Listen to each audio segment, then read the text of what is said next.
Hello बच्चों, कैसे हो आप सब। उम्मीद करते हैं आप सब बहुत बढ़िया होंगे। तो भैया देखो, लास्ट क्लास में हमने एलिमिनेशन रिएक्शन खत्म कर ली थी। एलिमिनेशन के बाद में आज हम स्टार्ट करने जा रहे हैं NAR। कहने का मतलब है न्यूक्लियोफिलिक एडिशन रिएक्शंस। और ये जो रिएक्शंस होती है ना, ये रिएक्शन अगर आप पढ़ोगे तो आपका कौन सा चैप्टर कवर होगा, तो ये रिएक्शन पढ़ने के बाद आपका जो कार्बोनिल कंपाउंड्स वाला जो टॉपिक है, कहने का मतलब 12th की एनसीईआरटी में जो एल्डिहाइड कीटोन कार्बोनिल कंपाउंड वाला टॉपिक जो है ना, वो कंप्लीट होगा। ठीक है ना। तो ये जो NAR रिएक्शंस होती है ना, ये आपको ध्यान में रखना है कि कार्बोनिल कंपाउंड्स की कैरेक्टरिस्टिक रिएक्शंस है। कार्बोनिल कंपाउंड एल्डिहाइड कीटोन की कैरेक्टरिस्टिक रिएक्शन है। सबसे पहला पॉइंट तो जो यहीं पर यही है हमारे पास कि भाई NAR है ना, nucleophilic addition reactions are characteristics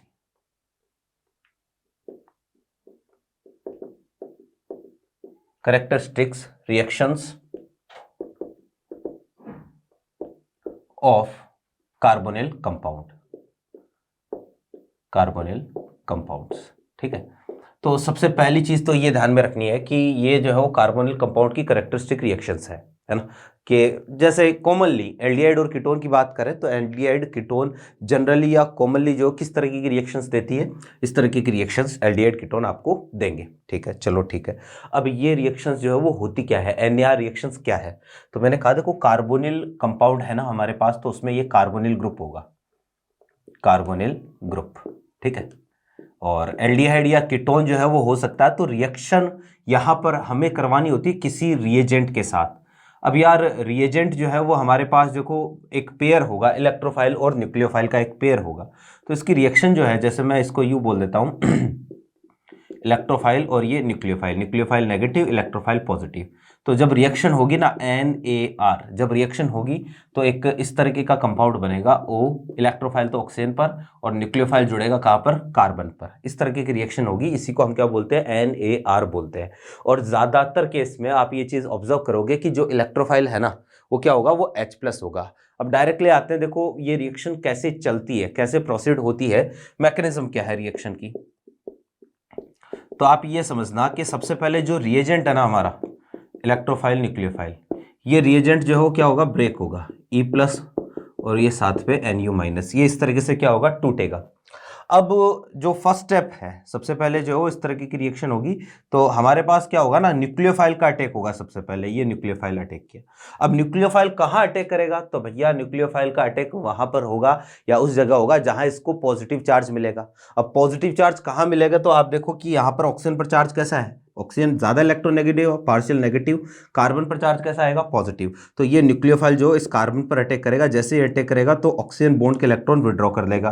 तो हमारे पास कंडीशन ऐसी आई, ये तो न्यूक्लियोफाइल का अटैक हुआ और यहाँ चार्ज कैसा, O-। और नेक्स्ट स्टेप में फिर जो इलेक्ट्रोफाइल, इलेक्ट्रोफाइल क्या होता है, इलेक्ट्रॉन डेफिशिएंट होता है, इसको इलेक्ट्रॉन चाहिए और कौन इलेक्ट्रॉन देगा, ऑक्सीजन इलेक्ट्रॉन देगा। तो हमें जो है वो इस तरह का कंपाउंड मिलेगा, ये ऑक्सीजन और ये जो है वो इलेक्ट्रोफाइल और ये जो है वो इस तरह के कंपाउंड मिलेगा, एडिशन प्रोडक्ट है ना। और देखा जाता है कि ये वाला स्टेप स्लो स्टेप होता है, यानी RDS होता है। और क्योंकि RDS स्टेप में एक तरीके से न्यूक्लियोफाइल का एडिशन हो रहा है, सबसे पहले कौन ऐड हुआ, न्यूक्लियोफाइल ऐड हुआ और न्यूक्लियोफाइल का एडिशन हुआ, तो इसलिए रिएक्शन का नाम है क्या, NAR, nucleophilic addition reaction. Experimentally ये देखा जाता है कि रिएक्शन की जो रेट है ना, रेट ये डायरेक्टली प्रोपोर्शनल होती है एक तो कार्बोनिल कंपाउंड की कंसंट्रेशन के, कार्बोनिल कंपाउंड, ठीक है, जो भी कार्बोनिल कंपाउंड ले रखा उसकी कंसंट्रेशन की पावर 1, और साथ में जो है वो न्यूक्लियोफाइल की कंसंट्रेशन के भी ये डायरेक्टली प्रोपोर्शनल होता है।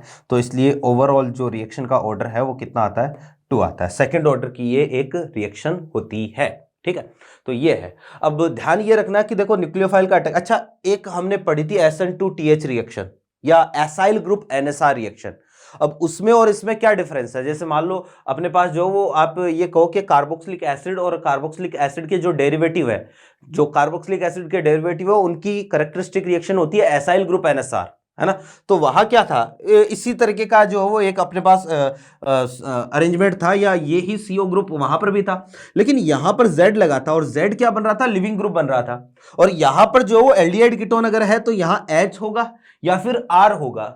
और भैया H और R है ना, H माइनस और R माइनस दोनों के दोनों पुअर लिविंग ग्रुप है। वहां पर तो क्या हो रहा था, ये वाला बॉन्ड इधर आया तो यहां से Z लिविंग ग्रुप बन के बाहर हो गया, लेकिन यहां ऐसा नहीं होगा, ये वाला बॉन्ड इधर आएगा तो यहां से या तो H माइनस निकलेगा या फिर R माइनस निकलेगा, और दोनों के दोनों ही क्या है, पुअर लिविंग ग्रुप है, इसलिए एल्डिहाइड कीटोन में एसाइल ग्रुप NSR नहीं होती है। और ये पॉइंट जो है मैं ऑलरेडी आपको पहले भी बता चुका हूं कि एल्डिहाइड कीटोन में एसाइल ग्रुप NSR क्यों नहीं होता है। तो इसलिए एल्डिहाइड कीटोन में एसाइल ग्रुप NSR नहीं होता है। क्यों नहीं होता है? क्योंकि R minus and H minus R poor leaving group, ये अच्छे लिविंग ग्रुप नहीं होते, ठीक है। इसलिए आगे जो है वो एक तरीके से ये वाली रिएक्शन हो जाती है, एसिड बेस रिएक्शन ही है ये, और कुछ नहीं है। तो ये कंपाउंड बनता है, एडिशन प्रोडक्ट बनता है, इसलिए रिएक्शन को हम क्या बोलते हैं, NAR बोलते हैं। आई होप मेरी बातें आपके समझ में आ गई होगी। अब देखो सबसे जरूरी चीज, और वो है भैया रिएक्टिविटी, रिएक्टिविटी फॉर NAR। कि यार NAR के लिए रिएक्टिविटी, कि NAR के लिए कौन सा कार्बोनिल कंपाउंड कम रिएक्टिव होगा और NAR के लिए कौन सा कार्बोनिल कंपाउंड ज्यादा रिएक्टिव होगा, हमें तो ये समझना है। बहुत ही सिंपल सा काम है। मुझे बताओ कि न्यूक्लियोफाइल का अटैक कहाँ होगा, न्यूक्लियोफाइल कहाँ अटैक करेगा, न्यूक्लियोफाइल मेरे भाई वहां अटैक करेगा जहां इसको पॉजिटिव चार्ज ज्यादा मिलेगा, और पॉजिटिव चार्ज इस कार्बन पर है। तो हम कंक्लूजन ये निकाल सकते हैं कि इस कार्बन पर पॉजिटिव चार्ज जितना ज्यादा होगा ना, यहां पॉजिटिव चार्ज जितना ज्यादा होगा, न्यूक्लियोफाइल का अटैक उतना ही आसान हो जाएगा। और दूसरा, यहां अगर इस कार्बन पर क्राउडिंग ज्यादा है, स्टेरिक इंटरेस्ट ज्यादा है, तो भैया न्यूक्लियोफाइल का अटैक क्या हो जाएगा, कम हो जाएगा। तो मैं ऐसा बोल सकता हूं कि रिएक्टिविटी फॉर NAR, ये पॉइंट जो है ना, ये डायरेक्टली प्रोपोर्शनल होगा किसके, positive charge on carbon of carbonyl group, ठीक है। तो कार्बोनिल ग्रुप का जो पॉजिटिव चार्ज है ना, उस पर मतलब कार्बोनिल ग्रुप पर पॉजिटिव चार्ज जितना ज्यादा होगा, है ना, on carbon of carbonyl group, तो हम बोलेंगे रिएक्टिविटी उतनी ज्यादा होगी। सबसे पहले आपको यही चेक करना है। सेकंड फैक्टर आपको ये चेक करना है, रिएक्टिविटी फॉर NAR, ये डायरेक्टली प्रोपोर्शनल होगा 1 स्टेरिक हिंड्रेंस के, ठीक है। कि यार इस कार्बोनिल के कार्बन पर स्टेरिक इंटरेस्ट ज्यादा होगा तो रिएक्टिविटी क्या हो जाएगी, कम हो जाएगी, ठीक है ना। वही बात है कि यार अगर स्टेरिक इंटरेस्ट यहां पर ज्यादा, मान लो दो कोई बल्कि ग्रुप लगे हैं, तो न्यूक्लियोफाइल का अटैक क्या हो जाएगा, स्लो हो जाएगा, आसानी से अटैक कर नहीं पाएगा। अटैक नहीं होगा तो हम बोलेंगे कि रिएक्टिविटी क्या हो जाएगी, कम हो जाएगी। तो रिएक्टिविटी ऑफ NAR पहले चेक करना है क्या, पॉजिटिव चार्ज। सेकेंड फैक्टर पे जो है चेक करना है क्या, स्टेरिक इंटरेस्ट या क्राउडिंग, ठीक है ना। जैसे एक पॉइंट जो है वो हम यहां पर देखते हैं, एक तो है हमारे पास एल्डिहाइड RCOH, ठीक है, एक है हमारे पास कीटोन, ठीक है। अब ये एनसीईआरटी का पॉइंट है, ध्यान रखना भैया, एनसीईआरटी में दिया हुआ है ना, एल्डिहाइड और कीटोन। अब एल्डिहाइड जो है ना, अगर आप देखोगे, दिस इज एल्डिहाइड और ये क्या है, कीटोन, ठीक है। एल्डिहाइड में ऐसा है कि यार जो H है इसका I कितना, 0 है ना, इतना तो RCO, ये तो कॉमन है दोनों में RCO, और इसका जो है वो कौन सा लगेगा, प्लस I इफेक्ट लगेगा, इस R का प्लस I इफेक्ट लगेगा। यहां पर जो है इसका I कितना हो जाएगा, 0 हो जाएगा।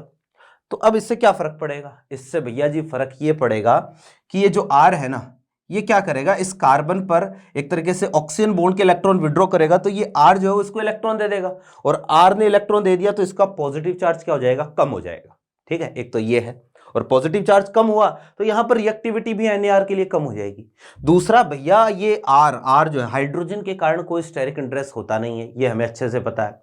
तो हाइड्रोजन का अगर कोई स्टेरिक इंटरेस्ट नहीं होता है, लेकिन R का तो होता है, तो इस R की वजह से इस कार्बन पर क्राउडिंग क्या है, ज्यादा है, स्टेरिक इंटरेस्ट क्या है, ज्यादा है, और क्राउडिंग स्टेरिक इंटरेस्ट ज्यादा होने की वजह से रिएक्टिविटी NAR के लिए क्या हो चुकी है, कम हो चुकी है। ये आपको ध्यान में रखना है। तो मैं ऐसा यहां से बोल सकता हूं, देखो एनसीईआरटी का स्टेटमेंट है, एनसीईआरटी कहती है कि aldehyde will be always more reactive for NAR than ketone, और रीजन इसके दो, एक तो स्टेरिक इंटरेस्ट, दूसरा पॉजिटिव चार्ज ऑन कार्बन, ठीक है ना। तो ये मैं लिख देता हूं कि यहां अगर आप रिएक्टिविटी का ऑर्डर देखोगे ना, रिएक्टिविटी, ठीक है, फॉर NAR, तो एल्डिहाइड जो है वो उसकी रिएक्टिविटी क्या होगी, ज्यादा होगी।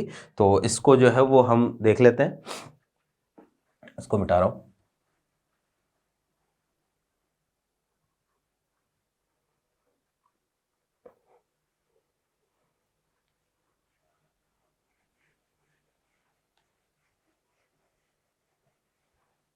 हाँ जी,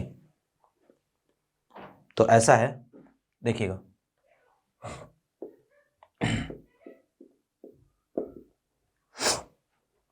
ketones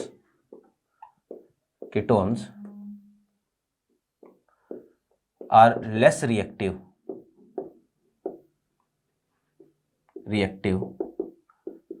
for NAR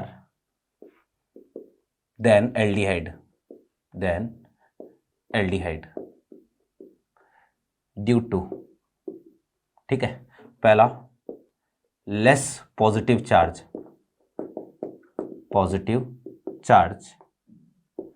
on carbon of carbonyl group due to plus I effect of alkyl group, ठीक है। तो भैया देखो कि plus I effect, alkyl group का प्लस आई इफेक्ट है, और प्लस आई इफेक्ट की वजह से जो है वो क्या होगा, यहां पर जो चार्ज कम हो जाएगा, इस कार्बन पर चार्ज कम हो जाएगा, और कार्बन पर चार्ज कम होने के कारण ऐसा होता है, ठीक है। दूसरा जो पॉइंट है ना वो ये है, due to more steric hindrance on carbonyl carbon, ठीक है। तो भैया ये दो कारण है जिनकी वजह से आपको ये ध्यान में रखना है कि हमेशा एल्डिहाइड जो है वो कीटोन से क्या होंगे, ज्यादा रिएक्टिव होंगे, किसके लिए, NAR रिएक्शन के लिए, ठीक है। फिर देखना एक पॉइंट और ध्यान में रखना है, वो ये है कि aliphatic carbonyl compounds will be always more reactive for NAR than aromatic carbonyl compound, ठीक है भैया जी। जो एलिफेटिक होंगे ना, एलिफेटिक हमेशा एरोमेटिक से जो क्या होते हैं, ज्यादा रिएक्टिव होते हैं। और कारण देखो, कारण वही, एक तो हमें चेक करना है प्लस, मतलब हमें चेक करना है पॉजिटिव चार्ज, और दूसरा स्टेरिक हिंड्रेंस। तो जैसे एक एग्जांपल के लिए हमारे पास है भैया, एक तो है RCOH, मान लो ये तो है कोई एलिफेटिक एल्डिहाइड है, इवन एलिफेटिक कीटोन भी हो सकता है ना, उससे कोई फर्क पड़ेगा नहीं। तो ये तो है अपने पास क्या, एलिफेटिक एल्डिहाइड। दूसरी तरफ मान लो ये है हमारे पास कोई एरोमेटिक एल्डिहाइड, बेंजल्डिहाइड है, ठीक है, ये है एरोमेटिक एल्डिहाइड।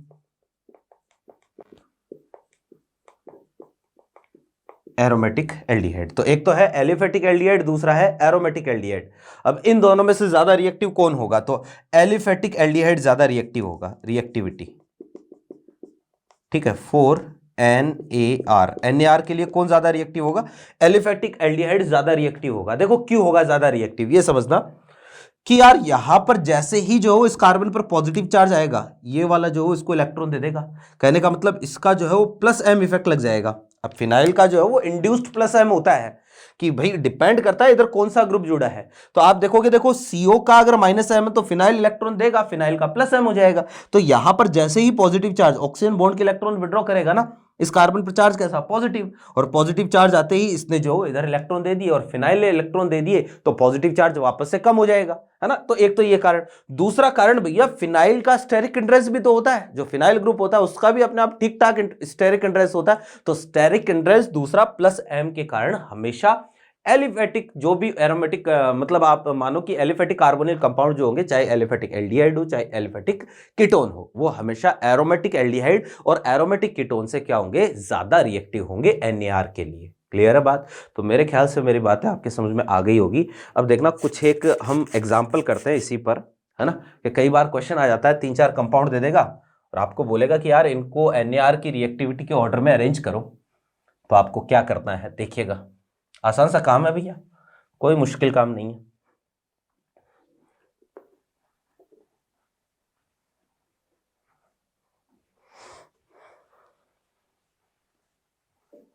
हाँ जी, जैसे एग्जाम्पल के लिए हमारे पास एक है भैया फॉर्मल्डिहाइड, ठीक है, एक दे दिया मैंने एसिटल्डिहाइड, एक दे दिया यहाँ पर प्रोपियोन एल्डिहाइड, ठीक है, या प्रोपियोन एल्डिहाइड, है ना, और एक और C3H7 और यहाँ पर दे दिया COH। आपको रिएक्टिविटी चेक करनी है, बहुत ही सिंपल सा काम, आराम से चेक करो, कोई जल्दबाजी है नहीं अपने, है ना। एक ये है CH3 COH, Cl CH2 COH, फिर है Cl और CH Cl COH, ये Cl Cl Cl और CO और ये है H। आपको चेक करना भैया रिएक्टिविटी, है ना, देख लो ज़रा। फिर हमारे पास कुछ इस तरीके का है, एक तो है ये एल्डिहाइड, एक यहाँ पर है अपने पास RCOH PHCOH RCOR, चौथा RCO और ये फिनाइल पांचवा, और फिनाइल CO और ये फिनाइल ये छठा। आपको चेक करनी है भैया रिएक्टिविटी कि कौन कम रिएक्टिव होगा, है ना, NAR के लिए कौन सा वाला जो हो ज़्यादा रिएक्टिव होगा, रिएक्टिविटी चेक करनी है। आराम से वीडियो पॉज करो और चेक करो। देखें कंसेप्ट मैंने बता दिया, पॉजिटिव चार्ज चेक करना, पहले पॉजिटिव चार्ज हो और फिर जो है सेकेंडरी है स्टेरिक हिंड्रेंस, ठीक है ना। देखिएगा जैसे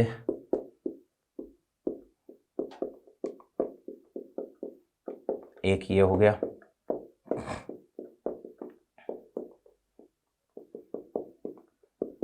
एक ये एग्जाम्पल है अपने पास,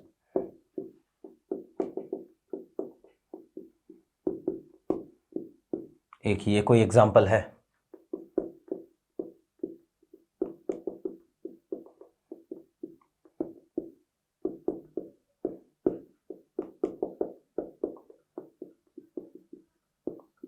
इनमें चेक करना, देखें क्या होना चाहिए ऑर्डर।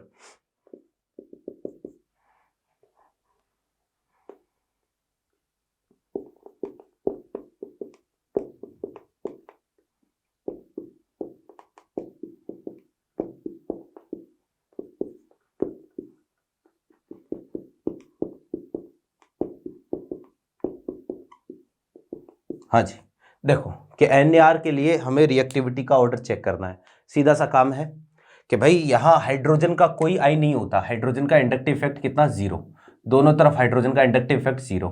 यहाँ पर इसका लग गया कौन सा, प्लस आई, इसका प्लस आई जो है वो और ज़्यादा हो गया, इसका प्लस आई आपको पता होना चाहिए। प्लस आई जो है वो एक तरीके से एल्काइल ग्रुप जो होता है ना उसके साइज पर डिपेंड करता है, जितने ज़्यादा एल्काइल ग्रुप में कार्बन होंगे प्लस आई इफेक्ट वहाँ पर उतना ही ज़्यादा होता है, ये हमें पता है अच्छे से। तो दूसरा इधर से इधर चलोगे तो एक तो प्लस आई इफेक्ट बढ़ रहा है, दूसरा इधर से इधर चल रहे हैं तो स्टेरिक हिंड्रेंस ये भी तो इंक्रीज हो रहा है, स्टेरिक हिंड्रेंस ये भी क्या हो रहा है, इंक्रीज हो रहा है। तो हम बोलेंगे रिएक्टिविटी क्या होगी, डिक्रीज होगी, रिएक्टिविटी ये जो है वो डिक्रीज होगी। तो अगर इनमें आप रिएक्टिविटी का ऑर्डर देखोगे तो ये रिएक्टिविटी का ऑर्डर आएगा। इनमें से जो अपने पास फॉर्मल्डिहाइड है ना सबसे ज्यादा एसिड मतलब सबसे ज्यादा रिएक्टिव होगा NAR के लिए। क्लियर है बात, चलो ठीक है। यहाँ चेक करते हैं भैया, ये एल्डिहाइड है, इसका प्लस आई लग रहा है, ठीक है। यहाँ पर क्लोरीन का माइनस आई, यहाँ 2 क्लोरीन है, 2 माइनस आई, और यहाँ पर जो वो 3 माइनस आई। अब आपको होगी सर माइनस आई तो ठीक है, यहाँ स्टेरिक हिंड्रेंस भी बढ़ गया, लेकिन भाई मैंने कहा ना स्टेरिक हिंड्रेंस से पहले आपको क्या चेक करना है, पहले इंडक्टिव इफेक्ट चेक करना है, पहले कार्बन पर पॉजिटिव चार्ज चेक करना है। तो यहाँ पर हमारे पास ये ऑर्डर रहेगा भैया रिएक्टिविटी का, this is the order of reactivity for NAR। इस कंपाउंड को क्लोरल बोलते हैं हम, क्लोरल, है ना,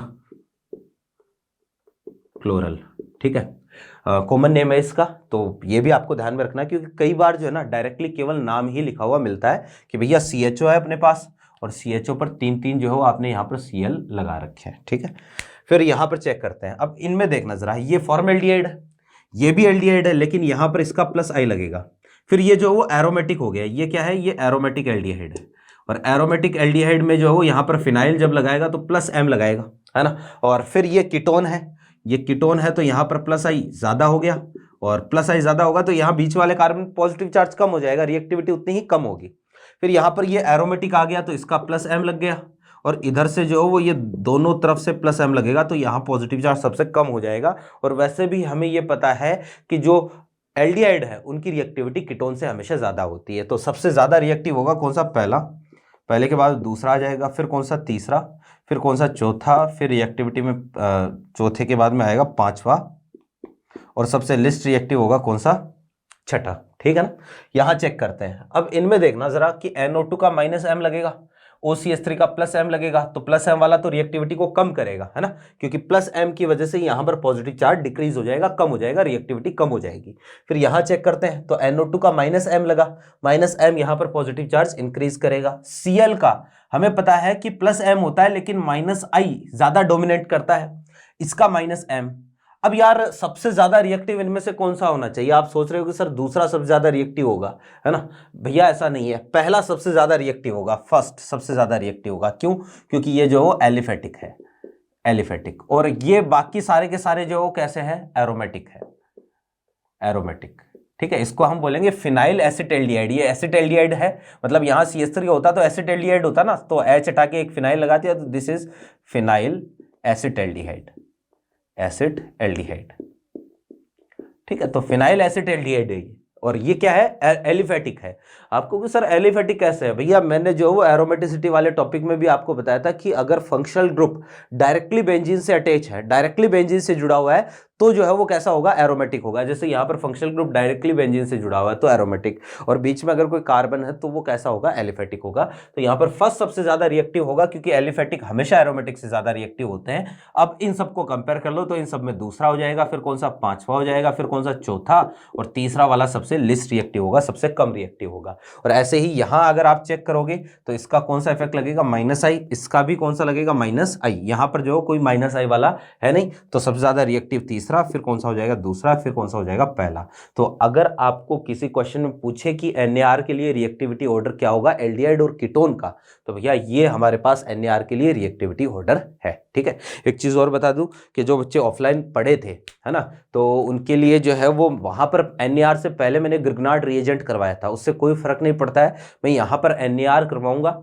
NAR में क्या क्या हम पढ़ेंगे, तो NAR की देखो बेसिक जानकारी हो गई, NAR क्या होती है, कैसे रिएक्टिविटी चेक करते हैं। अब हम पढ़ेंगे NAR के एग्जांपल्स, ठीक है, कि NAR में कौन कौन से एग्जांपल है, कितनी रिएक्शंस है, 4-5 रिएक्शन है। फिर हम इसकी कंडेंसेशन रिएक्शन पढ़ेंगे, एल्डोल कंडेंसेशन, केनिजारो रिएक्शन हो गई, है ना, इसके अलावा हेलोफॉर्म रिएक्शन, ये रिएक्शन पढ़ेंगे। फिर इसके बाद में जो है वो हम बात करेंगे किसकी, ग्रिग्नार्ड रिएजेंट, ग्रिग्नार्ड रिएजेंट, फिर ऑक्सीडेशन, रिडक्शन, और बात खत्म, ठीक है। बायोमोलिक्यूल भी हम पढ़ेंगे। मैं एक चीज बता देता हूं भैया, बायोमोलिक्यूल 100% NCERT बेस पढ़ेंगे।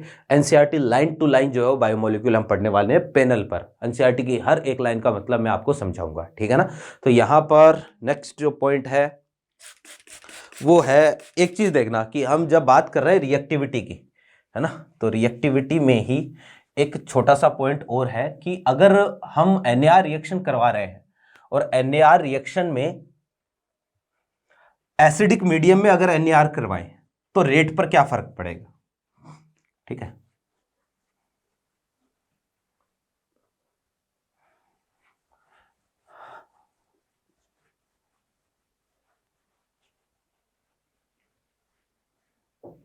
हाँ जी,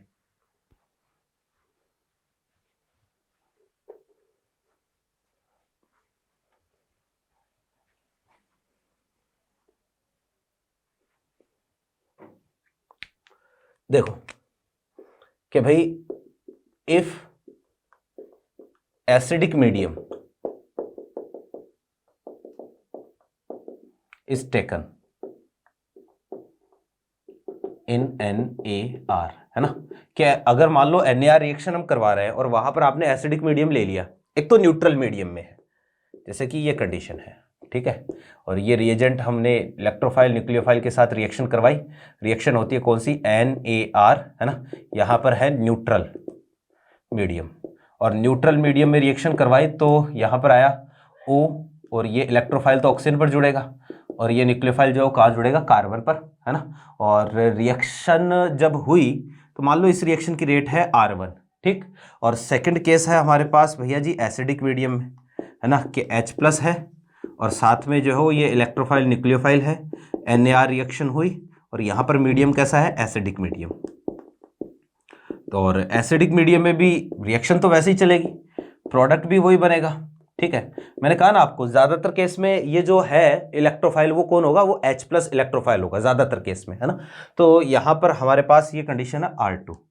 अब ध्यान ये रखना है कि R2 will be greater than R1, R2 will be greater than R1, कि R2 जो है वो R1 से क्या होगा, ज्यादा होगा, यानी एसिडिक मीडियम में NaR रिएक्शन की रेट जो है वो क्या हो जाती है, इंक्रीज हो जाती है, बढ़ जाती है एसिडिक मीडियम में। अब यार ऐसा कैसे कि एसिडिक मीडियम में NaR के लिए रिएक्टिविटी कैसे बढ़ी, क्यों इंक्रीज हो गई? तो ये देखना जरा कि एसिडिक मीडियम में क्या होगा ना, मैकेनिज्म इसकी देखते हैं। हमें ये पता है कि भैया सबसे पहले रिएक्शन तो कौन सी होती है, एसिड बेस रिएक्शन ही सबसे पहले होती है ना। यहाँ पर ये मैं लिख देता हूँ कि जो इलेक्ट्रोफाइल है वो कौन है, वो H+ इलेक्ट्रोफाइल है, और यहाँ पर भी इलेक्ट्रोफाइल कौन है, H+ इलेक्ट्रोफाइल है। ज्यादातर केस में यही होगा, है ना। तो कंडीशन ऐसी है, सबसे पहले तो एसिड बेस रिएक्शन ही होती है, तो भैया देखो H+ आया, और ऑक्सीजन को क्या चाहिए, ऑक्सीजन को तो लोन पेयर देना है, H+ को इलेक्ट्रॉन चाहिए, तो इस ऑक्सीजन ने तुरंत जो है वो लोन पेयर दे दिया, और एसिड बेस रिएक्शन सबसे फास्ट हुई, तो ये रिएक्शन पहले हो गई। और जैसे ही ये रिएक्शन हो गई ना, तो अब इस ग्रुप की पोलरिटी इंक्रीज हो गई है, अब न्यूक्लियोफाइल का अटैक हो जाएगा। अब ये न्यूक्लियोफाइल का अटैक हुआ, बॉन्ड के इलेक्ट्रॉन कौन लेके चला गया, ऑक्सीजन लेके चला गया, ये OH और ये न्यूक्लियोफाइल। अब हुआ ये कि जैसे ही एसिड बेस रिएक्शन हुई तो ऑक्सीजन पर पॉजिटिव चार्ज आ गया, और ऑक्सीजन पर पॉजिटिव चार्ज आने की वजह से आपको पता है ज्यादा इलेक्ट्रोनेगेटिव पर पॉजिटिव चार्ज क्या होता है, अनस्टेबल होता है। तो ऑक्सीजन पर पॉजिटिव चार्ज आने की वजह से कंपाउंड जो है वो क्या हो गया, एक तरीके से कम स्टेबल हो गया, या इस CO में पोलरिटी इंक्रीज हो गई। ये ऑक्सीजन क्या करेगा, तुरंत बॉन्ड के इलेक्ट्रॉन विड्रॉ करेगा, जिससे यहां पर पॉजिटिव चार्ज अचानक से बढ़ जाएगा या ज्यादा होगा, इसलिए रिएक्टिविटी बढ़ जाती है। तो एसिडिक मीडियम में जब हम रिएक्शन करवाते हैं ना NaR, तो वहां पर रिएक्टिविटी को इंक्रीज करने के लिए हम एक तरीके से रिएक्शन करवाते हैं। क्लियर है बात? तो मेरे ख्याल से मेरी बातें आपकी समझ में आ रही होगी। अब डायरेक्टली आते हैं हम एग्जांपल्स पर, NaR के एग्जांपल्स पर, है ना। देखिएगा examples of NaR।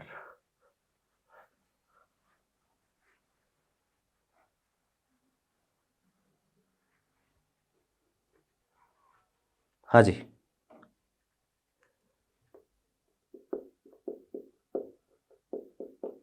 Examples of NaR, nucleophilic addition reaction के एग्जाम्पल हम पढ़ने वाले हैं। सबसे पहले जो है वो हमारे पास है भैया जी, एडिशन ऑफ HCN या NaCN। देखो HCN का एडिशन करवा दो, चाहे आप NaCN का एडिशन करवा दो, एक ही बात होगी, ठीक है।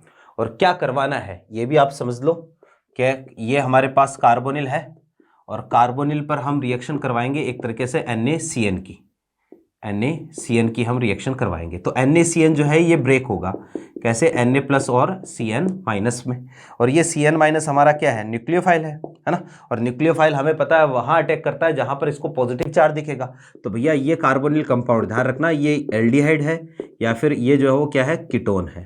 तो जब रिएक्शन हुई तो रिएक्शन पे यहाँ पर पॉजिटिव चार्ज, ये Cn जो इस कार्बन पर अटैक करेगा, और बॉन्ड के इलेक्ट्रॉन जो ऑक्सीजन पर आएंगे, ठीक है, ये Cn, और आगे जो हो इसका क्या हो जाएगा, प्रोटोनेशन हो जाएगा, और प्रोटोनेशन होगा तो यहाँ OH और ये Cn। भैया जी एक ही कार्बन पर OH और एक ही कार्बन पर जब Cn आता है तो इस तरह के कंपाउंड को हम बोलते हैं साइनोहाइड्रीन, है ना। तो यहाँ पर Cn के लिए तो आएगा साइनो, और OH के लिए वर्ड आया हाइड्रीन, तो this compound is known as cyanohydrin. तो भैया यहाँ पर साइनोहाइड्रीन का फॉर्मेशन होता है जब एल्डिहाइड कीटोन की रिएक्शन आप HCN या NaCN के साथ करवाते हो, तो साइनोहाइड्रीन का फॉर्मेशन होता है। NaCN के साथ रिएक्शन होगी भैया जी एसिडिक मीडियम में। यहाँ पर जो मीडियम कैसा है, एसिडिक है ना। क्यों है एसिडिक, वही रिएक्शन की रेट को इंक्रीज करने के लिए। अभी बात करी कि NaR रिएक्शन एसिडिक मीडियम में क्यों करवाते हैं, ताकि रिएक्शन की रेट इंक्रीज हो जाए, ठीक है। चलो भैया साइनोहाइड्रीन, अच्छा एक चीज और कि साइनोहाइड्रीन जो है ना, ये कंपाउंड्स की एक बहुत ही इंपॉर्टेंट क्लास होती है। क्लास का मतलब ये नहीं है कि क्लास चल रही है, ये क्लास की बात कर रहा हूँ, है ना। क्लास का मतलब यहाँ पर ये है कि एक ग्रुप ऑफ कंपाउंड है, और इनसे हम क्या करते हैं, आगे बहुत सारे अलग अलग तरीके के अमाइनो एसिड का सिंथेसिस कर सकते हैं, ऑप्टिकली एक्टिव कंपाउंड्स का फॉर्मेशन इनसे हम कर सकते हैं, अभी बात करेंगे। तो नेक्स्ट पॉइंट देखना जरा कि या तो NaCN के साथ H+ एसिडिक मीडियम में रिएक्शन करवाओ, है ना। तो मैं लिख देता हूं acidic medium is used with NaCN to increase the rate of reaction, ठीक है। चलो फिर भाई देखो जरा कि अगर रिएक्शन जो है वो आप यहीं पर करवा रहे हो HCN के साथ, अब यार HCN के साथ जब रिएक्शन करवाओगे ना, तो बात तो वही है, साइनोहाइड्रीन ही बनेगा। यहां से देखो आपको क्या क्या मिलेगा, H+ और Cn- मिलेगा। सबसे पहले यही एसिड बेस रिएक्शन हो जाएगी यहाँ पर, और ये ही कंपाउंड OH यहाँ इस कार्बन पर तो आएगा OH और यहाँ पर आएगा CN, वो साइनोहाइड्रीन ही मिलेगा, ठीक है। लेकिन भैया यहाँ HCN के साथ रिएक्शन हम करवाते हैं बेसिक मीडियम में, ध्यान रखना NCERT का पॉइंट है। HCN के साथ बेसिक मीडियम काम में क्यों लेते हैं? आप कहोगे सर अभी तो आपने कहा था कि एसिडिक मीडियम में रिएक्शन की रेट ज़्यादा होती है, लेकिन फिर HCN के साथ आपने बेसिक मीडियम यहाँ पर काम में क्यों लिया है? भैया इसका कारण है, और कारण ये है, इसी को क्वेश्चन के फॉर्म में मैं लिख देता हूं, देखो जरा कि Y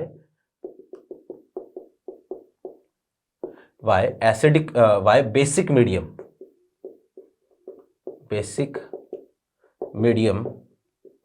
is used with HCN, है ना, विथ HCN, है ना, ये क्वेश्चन है। अब इसका देखो आंसर ये है भैया, जो HCN होता है ना, HCN is a weak acid, ठीक है। HCN जो है वो क्या है, एक वीक एसिड है। अब वीक एसिड होने से क्या होगा, तो भैया वीक एसिड होने से इसका आयोनाइजेशन बहुत ही कम होगा। आपको पता है स्ट्रॉन्ग एसिड कौन से होते हैं, जिनका 100% आयोनाइजेशन होता है, अल्फा बहुत ज्यादा 100% होता है, वो स्ट्रॉन्ग। अब HCN का अल्फा बहुत कम है, वीक है। कहने का मतलब आप 10 मॉलिक्यूल यहां पर लोगे तो 10 के 10 तो टूटेंगे नहीं, बहुत कम टूटेंगे, 10 में से 1-2 ही टूटेंगे। तो यहां पर CN की जो कंसंट्रेशन मिलेगी, न्यूक्लियोफाइल की जो कंसंट्रेशन मिलेगी, वो बहुत ही कम होगी, और न्यूक्लियोफाइल की कंसंट्रेशन कम होगी तो रिएक्शन की रेट भी क्या मिलेगी, कम मिलेगी। तो यहाँ रिएक्शन की रेट को बढ़ाने के लिए हमें न्यूक्लियोफाइल की कंसंट्रेशन को इंक्रीज करना पड़ेगा। और इंक्रीज कैसे करेंगे, तो इसमें बेस मिला के हम जो है पहले HCN को आयोनाइज करेंगे। तो HCN is a weak acid, है ना, और जो है वो to increase the ionisation of HCN, basic medium is used, ठीक है। तो देखो क्या होगा ना, बेसिक मीडियम में जैसे ही OH माइनस आएगा तो ये जो है वो अब ब्रेक हो जाएगा, और ब्रेक कैसे होगा, H2O और साथ में CN माइनस, और इसको हम बोलते हैं अपोजिट आयन इफेक्ट। ये चीज आपने जो कहाँ पर पढ़ी है, आयनिक वाले चैप्टर में पढ़ी है, कि एक तो कॉमन आयन इफेक्ट होता है और एक अपोजिट आयन इफेक्ट होता है। कॉमन आयन इफेक्ट की वजह से तो अल्फा डिक्रीज हो जाता है, अपोजिट आयन इफेक्ट की वजह से अल्फा क्या हो जाता है, इंक्रीज हो जाता है। तो यहां पर क्या होगा ना, OH इसके साथ रिएक्शन करेगा, वाटर बहुत ही वीक इलेक्ट्रोलाइट होता है, तो एक तरीके से इक्विलिब्रियम किधर जाएगा, फॉरवर्ड डायरेक्शन में जाएगा। ये कारण है हम यहां पर HCN के साथ बेसिक मीडियम ही काम में लेते हैं। HCN के साथ बेसिक मीडियम और NaCN के साथ कौन सा मीडियम काम में लेते हैं, एसिडिक मीडियम काम में लेते हैं। और दोनों का ही पर्पज, फाइनली पर्पज यही है, इंक्रीज द रिएक्टिविटी ऑफ या increase the rate of reaction. यहां पर भी एसिडिक मीडियम मिला के हम जो रेट को इंक्रीज करना चाहते हैं, और यहां पर भी हमारा पर्पज यही है, एसिडिक मीडियम मिला के हमें रेट को क्या करना है, इंक्रीज करना है। दोनों का एक ही पर्पज है। आई होप मेरी बातें आपके समझ में आ गई होगी, ठीक है। तो ये है भैया। अब देखो कि मैंने अभी आपको ये कहा कि साइनोहाइड्रीन एक इंपॉर्टेंट क्लास है कंपाउंड की, है ना। एक चीज, छोटी सी जानकारी पहले आगे बढ़ने से पहले देखो कि पॉइंट ये है कि जो साइनाइड है ना, RCN, ठीक है, इसका हाइड्रोलाइसिस हमें करवाना है, इसका हाइड्रोलाइसिस। अब इसका हाइड्रोलाइसिस 2 तरीके से हम करवा सकते हैं। एक तो इसका हाइड्रोलाइसिस होगा भैया जी पार्शियल हाइड्रोलाइसिस, ठीक है। और दूसरा जो है वो इसका हाइड्रोलाइसिस हमें करवाना है, हाइड्रोलाइसिस, और कंप्लीट हाइड्रोलाइसिस हम करवाएंगे, ठीक है। तो पार्शियल हाइड्रोलाइसिस जब साइनाइड का करवाते हैं तो ये बॉन्ड ब्रेक करो, है ना, इधर OH, इधर क्या लगा दो, H लगा दो, एक बॉन्ड और ब्रेक कर दो, इधर OH और इधर H लगा दो, ऐसी कंडीशन आ जाएगी। आपने 2 बॉन्ड ब्रेक किए तो 2 OH तो आ जाएंगे कार्बन पर और 2 H आ जाएंगे कहाँ, नाइट्रोजन पर, और एक कार्बन पर हमें पता है 2 OH अनस्टेबल है, इनमें से वाटर मॉलिक्यूल बाहर हो जाएगा। तो पार्शियल हाइड्रोलाइसिस जब करवाओगे तो यहां पर तो आएगा, बनेगा क्या, एमाइड, ठीक है। तो यहां एमाइड का फॉर्मेशन होता है पार्शियल हाइड्रोलाइसिस से। और कंप्लीट हाइड्रोलाइसिस जब करवा देते हैं तो भैया ये वाला बॉन्ड भी ब्रेक हो जाएगा, H और ये OH। अब एक पर 3-3 OH आएंगे, तो वाटर मॉलिक्यूल जब बाहर होगा तो यहां पर बनेगा क्या, कार्बोक्सिलिक एसिड, है ना। तो यहां पर बनेगा कार्बोक्सिलिक एसिड। तो ध्यान ये रखना है कि साइनाइड का अगर आप कंप्लीट हाइड्रोलाइसिस करवाते हो तब तो बनता है कार्बोक्सिलिक एसिड, और साइनाइड का अगर पार्शियल हाइड्रोलाइसिस करवाते हो तब क्या बनता है, तब बनता है एमाइड। क्लियर है बात। अब देखना कि भाई इसी पॉइंट को हम काम में लेंगे। मैंने कहा ना कि ये साइनोहाइड्रीन जो होता है बहुत ही इंपॉर्टेंट कंपाउंड होते हैं। एडिशन ऑफ HCN की बात हम कर रहे हैं। एक एग्जांपल से इसको हम समझते हैं, देखना। अच्छा, एक चीज और कि जैसे मान लो एक कोई एल्डिहाइड है ना, R यहां H है, एल्डिहाइड है, ठीक है। अब एल्डिहाइड की रिएक्शन जो है मान लो हम करवा रहे हैं HCN के साथ, HCN के साथ रिएक्शन हुई, OH माइनस की प्रेजेंस में रिएक्शन होगी, कोई दिक्कत नहीं है, रीजन हमने देख लिया, H प्लस CN माइनस मिलेगा। आपको ऑक्सीजन पर तो H जोड़ना है, CN को कार्बन पर जोड़ना है, एक कंपाउंड बना R, यहां आएगा OH, यहां आएगा CN। अब ध्यान दो जरा कि एल्डिहाइड का जब फॉर्मेशन, एल्डिहाइड की रिएक्शन जब हमने करवाई इसके साथ, तो यहां पर देखो क्या बना, एक ऑप्टिकली एक्टिव कंपाउंड बन रहा है। प्रोडक्ट जो है वो कैसा है, अच्छा कीटोन में भी ऐसा हो सकता है, कीटोन में R और यहां पर भी क्या रहेगा R। अब दोनों एल्काइल ग्रुप अगर डिफरेंट है तब तो ऑप्टिकली एक्टिव होगा कंपाउंड, अदरवाइज नहीं होगा। और ऑप्टिकली एक्टिव है तो यहां दो चीजें मिलेगी, एक तो D मिलेगा और साथ में भैया जी इसका मिरर इमेज L। दोनों के दोनों कितना कितना 50-50%, और दोनों 50% मिल रहे हैं, इसका मतलब यहां पर क्या बनेगा, रेसिमिक मिक्सचर बनेगा। तो भाई ध्यान से कि यहां पर जो है वो रेसेमाइजेशन भी होता है, लेकिन रेसेमाइजेशन तब होगा जब हमारा जो कार्बोनिल कंपाउंड है ना, या जो कार्बोनिल ग्रुप है उस पर जुड़े हुए दोनों ग्रुप क्या हो, डिफरेंट हो। और दोनों ग्रुप का मतलब R और H। जैसे एल्डिहाइड के केस में तो फॉर्मल्डिहाइड के अलावा बाकी सारे एल्डिहाइड के केस में रेसेमाइजेशन होगा, फॉर्मल्डिहाइड में रेसेमाइजेशन नहीं होगा, बाकी जितने भी है सब में रेसेमाइजेशन होगा। और कीटोन के केस में रेसेमाइजेशन तभी होगा जब दोनों के दोनों एल्काइल ग्रुप कैसे हो, डिफरेंट हो। यहां से क्वेश्चन भी आ सकता है कि जो है वो इनमें से कौन सा वाला कंपाउंड जो है वो रेसेमाइजेशन देगा, कौन सा वाला कंपाउंड रेसेमाइजेशन नहीं देगा। इस तरह का सवाल यहां से आपको पूछ सकता है। देखिएगा जरा कि जैसे हमारे पास यहीं पर एसिटाल्डिहाइड है, मान लो CH3 double bond O, reaction वही हमने करवाई HCN के साथ OH माइनस की प्रेजेंस में, है ना। तो रिएक्शन जब होगी तो यहाँ पर प्रोडक्ट बनेगा भैया, ये आया CH3, यहाँ आया OH और यहाँ पर आएगा क्या, CN। ये लो जी, ये प्रोडक्ट बनेगा। अब साइनोहाइड्रीन है ना, इसका नाम होगा भैया, एसिड एल्डिहाइड से बना तो एसिड एल्डिहाइड, एल्डिहाइड साइनोहाइड्रीन, ठीक है, ये इसका नाम है, एसिड एल्डिहाइड साइनोहाइड्रीन। और ध्यान दो जरा, ऑप्टिकली एक्टिव है, और मेरे भाई अगर ये ऑप्टिकली एक्टिव है, ठीक है, तो भाई इसके दो फॉर्म बनेंगे, 50% तो ये हो गया, मान लो D है, मैं ऐसे ही मान रहा हूं D, कि भाई आप कहोगे सर इसको D क्यों नहीं, इसको L क्यों नहीं बोला, ये भी तो हो सकता था, हो सकता है। ये D और L, स्मॉल d और स्मॉल l दोनों के दोनों एक्सपेरिमेंटल होते हैं, हम एक्सपेरिमेंट करके ही बता सकते हैं कि कौन सा वाला ऑप्टिकली एक्टिव है, कौन सा वाला ऑप्टिकली इनएक्टिव है। अपनी मर्जी से नहीं बता सकते है ना, ये हम अजम्पशन ले रहे हैं। ये D होगा और साथ में 50% इसका जुड़वा भाई L, मिरर इमेज, और रेसिमिक मिक्सचर का फॉर्मेशन यहां पर होगा, ये रेसिमिक मिक्सचर बनेगा। क्लियर है बात, है ना। अब जैसे ये जो अपने पास बना ना एसिटाल्डिहाइड साइनोहाइड्रीन, है ना, इसी की बात हम कर लेते हैं। इसका अगर हम हाइड्रोलाइसिस करवाएं, मान लो कई देखो अलग अलग रिएक्शंस है,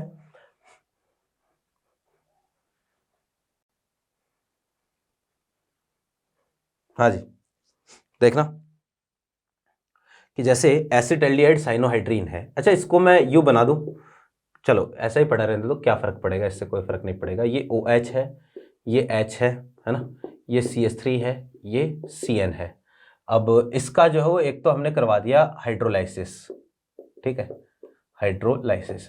अच्छा जी एक चीज और, कि अगर केवल हाइड्रोलाइसिस लिखा है ना, और ये नहीं लिखा है कि यार पार्शियल है या कंप्लीट हाइड्रोलाइसिस है, कोई दिक्कत नहीं है भैया, आपको कंप्लीट ही करवाना है। अगर केवल हाइड्रोलाइसिस लिखा है, मेंशन नहीं किया है कि पार्शियल है या कंप्लीट है, तो आप हमेशा क्या करवाओगे, कंप्लीट हाइड्रोलाइसिस ही करवाओगे। और यहाँ पर जब कंप्लीट हाइड्रोलाइसिस हुआ तो एक कंपाउंड बनेगा अपने पास, ये आया CH3, ये आएगा OH, और यहाँ पर क्या है COOH, ये है अल्फा हाइड्रोक्सी कार्बोक्सिलिक एसिड। देखो जरा अल्फा पर OH है ना, और ये ऑप्टिकली एक्टिव है। अच्छा यहाँ अगर रेसिमिक मिक्सचर आप काम में ले रहे हो, मान लो रेसिमिक मिक्सचर का हाइड्रोलाइसिस करवाया, तो यहाँ पर भी क्या बनेगा, रेसिमिक मिक्सचर ही बनेगा, है ना। ये है एक अल्फा हाइड्रोक्सी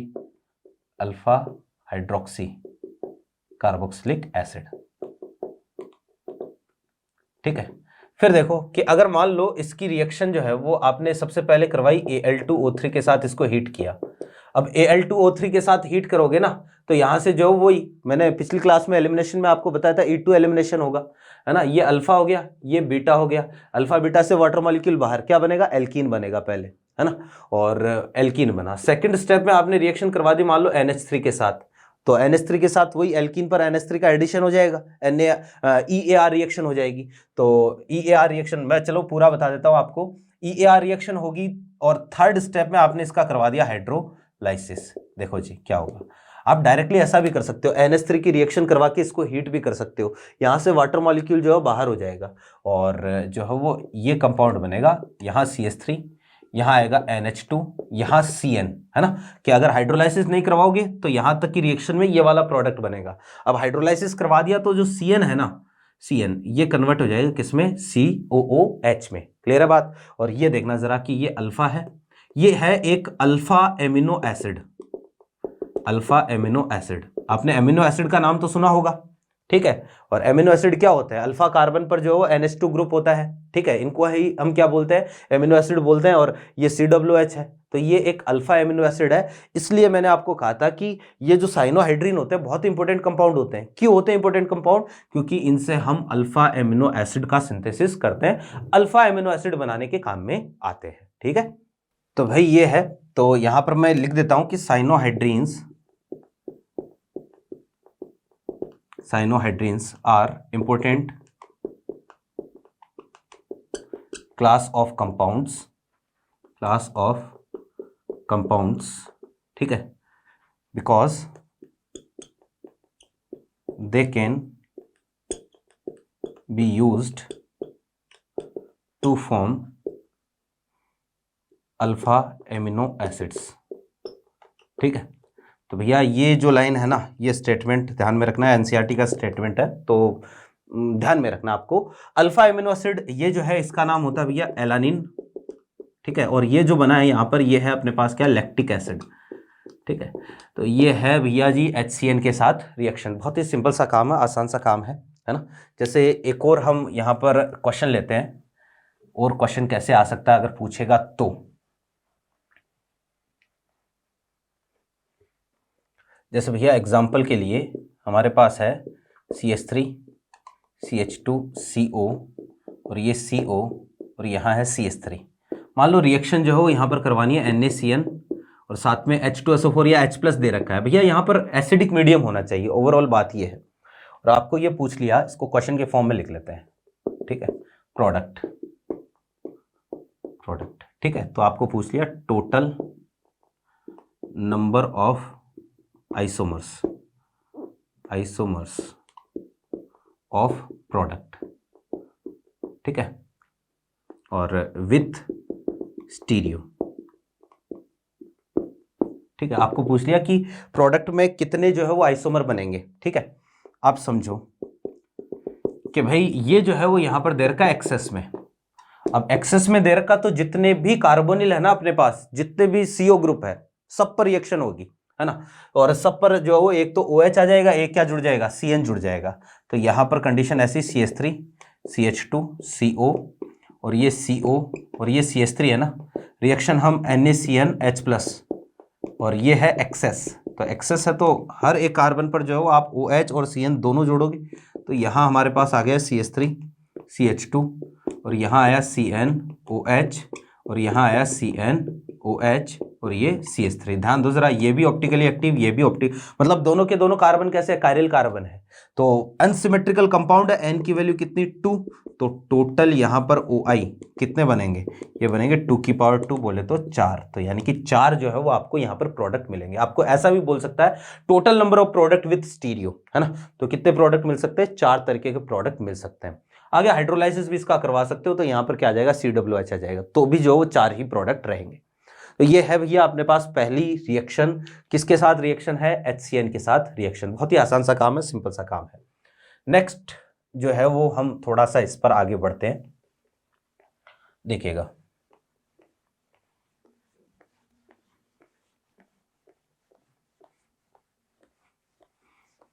दूसरी रिएक्शन है भैया रिएक्शन विथ NaHSO3, या यू कहो कि एडिशन ऑफ NaHSO3, ठीक है। सेकंड रिएक्शन NAR में,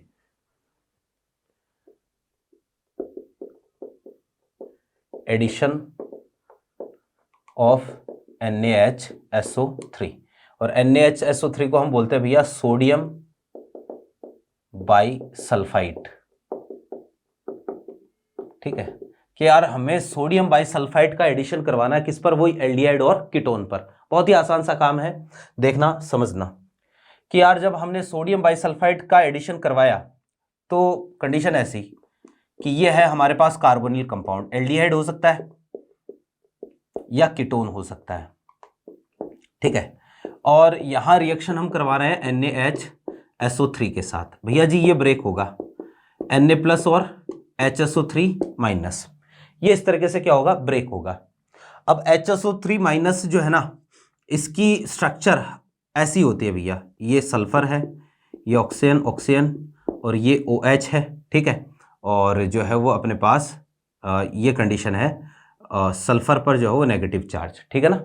तो यहाँ पर जो है ये हमारे पास कंडीशन है, ये न्यूक्लियोफाइल। अच्छा यहाँ पर जो है ना सल्फर पर नेगेटिव चार्ज है, ध्यान रखना।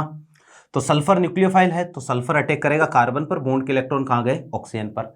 तो हमें सबसे पहले स्टेप में यहाँ पर मिलेगा भैया जी O-, और ये है अपने पास एक तरीके से Na+, और या फिर इसको जो है मैं ऐसे लिख देता हूँ O-, और यहाँ पर आया देखो जरा SO3H, ये कंपाउंड बना है ना।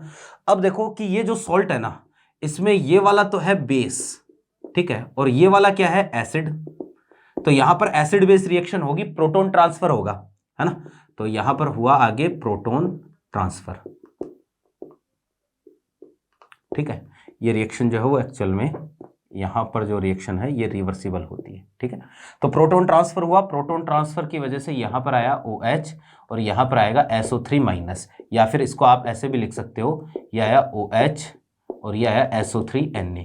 भैया ये जो अपने पास सोडियम सॉल्ट होता है, ठीक है ना, और ये जो सॉल्ट है ये होता है वाइट क्रिस्टलाइन सॉलिड। और अगर आप इसका क्या करवा देते हो, आगे वापस हाइड्रोलाइसिस करवा देते हो, इसका अगर आपने क्या करवा दिया, यहाँ पर हाइड्रोलाइसिस करवा दिया। अब जैसे ही आप इसका हाइड्रोलाइसिस करवाओगे ना, तो ये बॉन्ड ब्रेक होगा, है ना, और एक तरफ H लगा दो, दूसरी तरफ आप OH लगा दो, तो एक ही कार्बन पर 2 OH आएंगे, और एक कार्बन पर 2 OH आए तो यहाँ से जो वाटर मॉलिक्यूल क्या हो जाएगा, बाहर हो जाएगा, और वाटर मॉलिक्यूल बाहर हुआ तो वापस से क्या बन गया, एल्डिहाइड या कीटोन मिल गया, एल्डिहाइड या कीटोन मिल गया, वापस से मिल गया आपको एल्डिहाइड कीटोन। और यही NaHSO3 वापस से यहाँ पर बाहर हो गया, सोडियम बाइसल्फाइड वापस से बाहर हो गया। तो ये जो रिएक्शन है ना, ये एक इंपॉर्टेंट रिएक्शन है और बहुत काम में आती है। क्यों काम में आती है, तो ये ऑर्गेनिक कंपाउंड जो कार्बोनिल कंपाउंड होते हैं ना, अपने पास एल्डिहाइड कीटोन होते हैं, ये उनके प्योरिफिकेशन के लिए काम में आती है ना। तो मैं यहां पर लिख देता हूं, this reaction is used for the separation and purification of carbonyl compounds, ठीक है। जो कार्बोनिल कंपाउंड होते हैं ना, अपने पास एल्डिहाइड कीटोन होते हैं, उनके सेपरेशन और प्योरिफिकेशन के लिए इसको हम काम में ले सकते हैं। एक तो ये चीज, फिर एक ये भी चीज आपको ध्यान में रखनी है कि भाई all aldehydes and only methylated ketones reacts with NaHSO3। कि भैया जितने भी एल्डिहाइड होते हैं सारे एल्डिहाइड रिएक्शन करते हैं, फिर इसके बाद में मिथाइलेटेड कीटोन में केवल, मतलब कीटोन में केवल मिथाइलेटेड कीटोन रिएक्शन करते हैं। किसके साथ, NaHSO3 के साथ। कीटोन जो है वो सारे कीटोन रिएक्शन नहीं कर सकते, वही कम रिएक्टिविटी की वजह से, मोर स्टेरिक हिंड्रेंस की वजह से। तो यहां से क्वेश्चन, अच्छा एक चीज और, इसका भी एक्सेप्शन है, एक्सेप्ट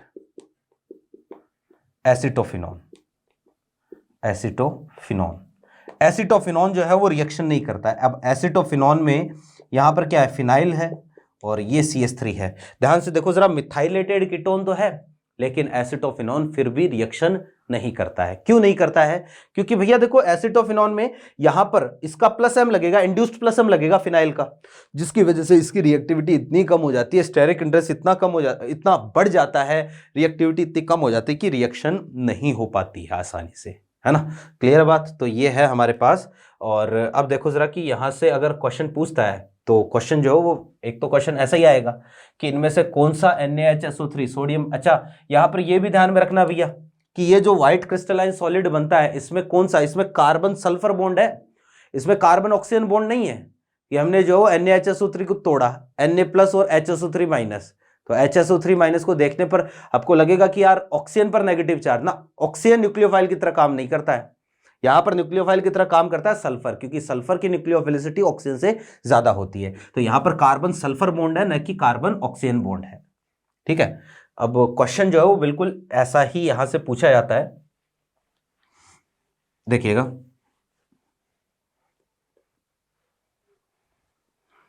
जैसे आपको मैंने दे दिया कि विच ऑफ द फॉलोइंग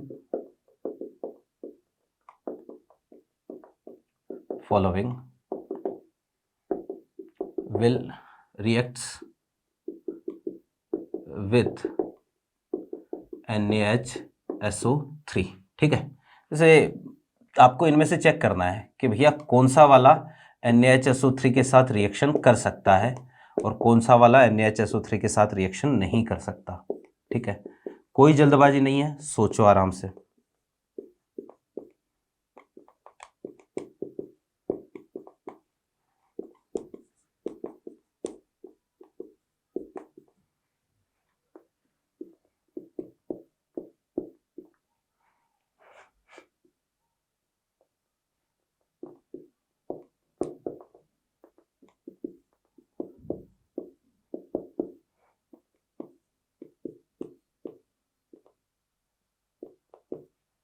हाँ जी, देखो जरा कि मैंने कहा ना आपको NaHSO3 के साथ कौन रिएक्शन करेगा, तो जितने भी मिथाइलेटेड कीटोन है, ठीक है, वो सारे के सारे जो है वो NaHSO3 के साथ रिएक्शन करेंगे, और बाकी जो है वो कोई और कीटोन जो है वो NaHSO3 के साथ रिएक्शन नहीं करेगा। मिथाइलेटेड कीटोन में भी एसिटोफिनॉन जो है वो रिएक्शन नहीं करता है, ये आपको ध्यान में रखना है। सबसे पहले एल्डिहाइड, ये वाला जो है NaHSO3 के साथ रिएक्शन करेगा, बहुत ही आराम से रिएक्शन करेगा, सबसे जल्दी रिएक्शन करेगा, फॉर्मल्डिहाइड की रिएक्टिविटी सबसे ज्यादा होती है।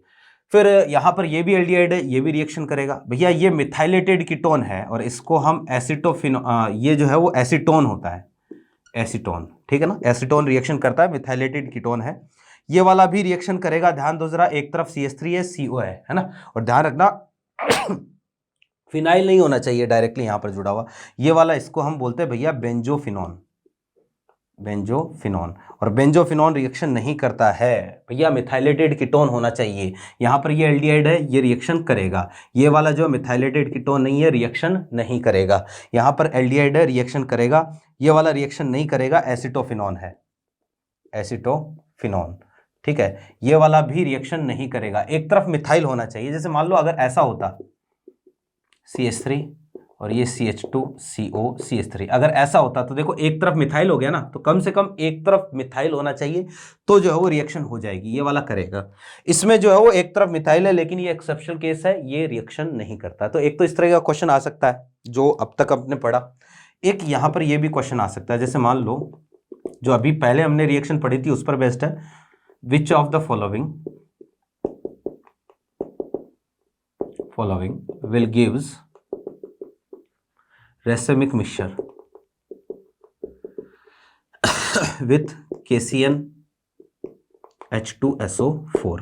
अब यार ये क्या है भैया, KCN हो चाहे NaCN हो एक ही बात है, ठीक है, और H2SO4 यहां पर किसको इंडिकेट कर रहा है, ये एसिडिक मीडियम को इंडिकेट कर रहा है, चाहे KCN हो चाहे जो हो वो हमारे पास HCN हो, है ना, और H2SO4 एसिडिक मीडियम को इंडिकेट कर रहा है। अगर HCN होगा यहां पर तो यहां पर बेसिक मीडियम आ जाएगा, ठीक है ना।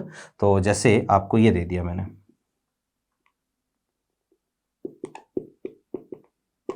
कौन सा वाला इनमें से रेसिमिक मिक्सचर बनाएगा,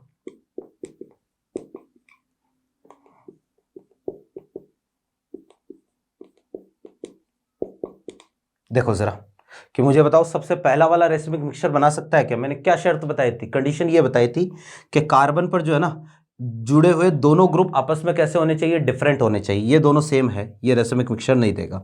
ये दोनों सेम है, यहां पर भी रिएक्शन होगी, रेसिमिक मिक्सचर नहीं देगा। ये दोनों सेम है, रेसिमिक मिक्सचर नहीं बनेगा। यहां रेसिमिक मिक्सचर एक तरफ CH3 एक तरफ फिनाइल है, रेसिमिक मिक्सचर बनेगा। क्लियर है बात। तो भैया ये आज हमने दो रिएक्शंस देखी, कौन सी रिएक्शन है, एक तो हमने HCN के साथ रिएक्शन करवाई, है ना। एडिशन रिएक्शन हम देख रहे हैं, NaR रिएक्शन देख रहे हैं HCN के साथ।